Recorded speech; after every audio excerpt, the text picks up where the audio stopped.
6.5 ounces. Break them up a little bit before you try to grind them. It's hard to grind whole graham crackers.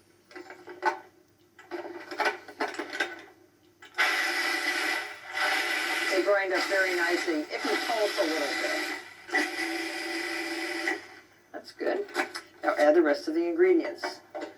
Instead of butter, we are adding 1/4 cup of virgin coconut oil, which is pressed from raw coconut. It's often used as a butter substitute for people who are vegan or desirous of dairy-free baking. It's as rich as butter without the cholesterol, and it is as versatile as vegetable oil. With the coconut oil, we add 1/4 teaspoon of coarse salt, 3 tablespoons of granulated sugar, and 2 tablespoons of cold water. And that's pretty much it for the crust. Process this, and it should all kind of come together into a moist mass.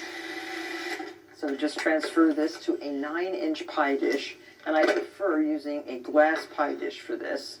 It allows you to see the bottom of the crust while baking so that you know that it is done. So evenly spread this. I do this quickly with a rubber spatula like this, and then I press with the bottom of a cup measure. So now watch. This is the secret for getting it nice and flat and even. And notice how I'm pushing into the corners of the bottom, holding the top firm with my finger, and try to get it right up to the top of the rim. But look how pretty it is, and how quick and easy. Right into a 350-degree oven, and we will pre-bake or blind bake, which means to bake a crust before you fill it. Bake for 12 to 14 minutes. So our crust has baked and cooled, and we're ready to fill it with a most delectable chocolate ganache and a meringue topping. 8 ounces of unsweetened chocolate. It's pure chocolate without any added sugars, and it is used pretty much exclusively for baking. You would not want to just chew on a piece of this because it's pretty bitter.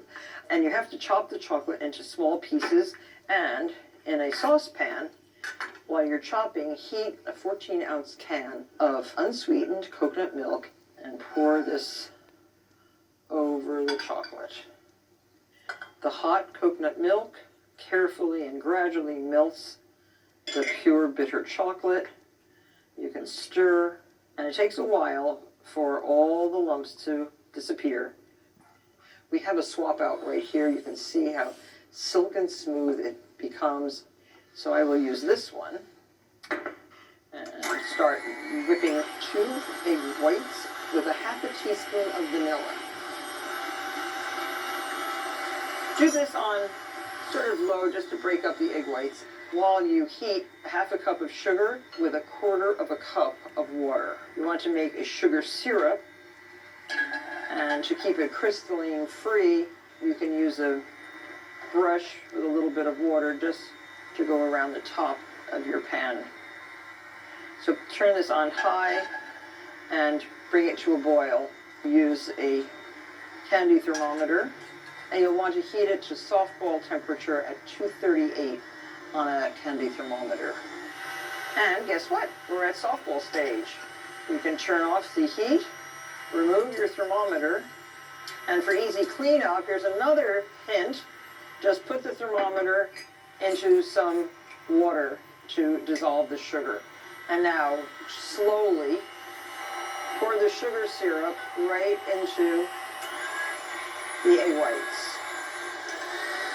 Just whisk until it's nice and stiff and cool. Important to be cool before you add it to the chocolate. So here we are, stiff and silky. And so now transfer your chocolate into the meringue and fold it in. This lightens the chocolate, it increases its volume, it sweetens it, and makes a wonderful filling. And who would have guessed that you would get so much? And now just pour this into your crust. And this has to be refrigerated for at least an hour and preferably for up to a day. So I would suggest if you're having a dinner party tomorrow night, you make it in the morning or tonight for tomorrow night. That is such a beautiful pie. Get that right into the fridge and chill. So here's your chilled chocolate coconut pie.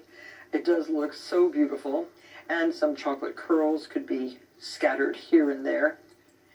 I think the more the merrier. These are bittersweet chocolate, and they make very nice curls. Now you could also use chocolate nibs, and these are the unsweetened bits of fermented cocoa bean. Consider them to be new chocolate chips. They're not sweet, but they are packed with intense chocolate flavor. In fact, for me, it's just a little too intense, but you might prefer them to the chocolate curls. But whichever you prefer, this is a spectacular dessert, and your guests will be surprised that it's dairy-free.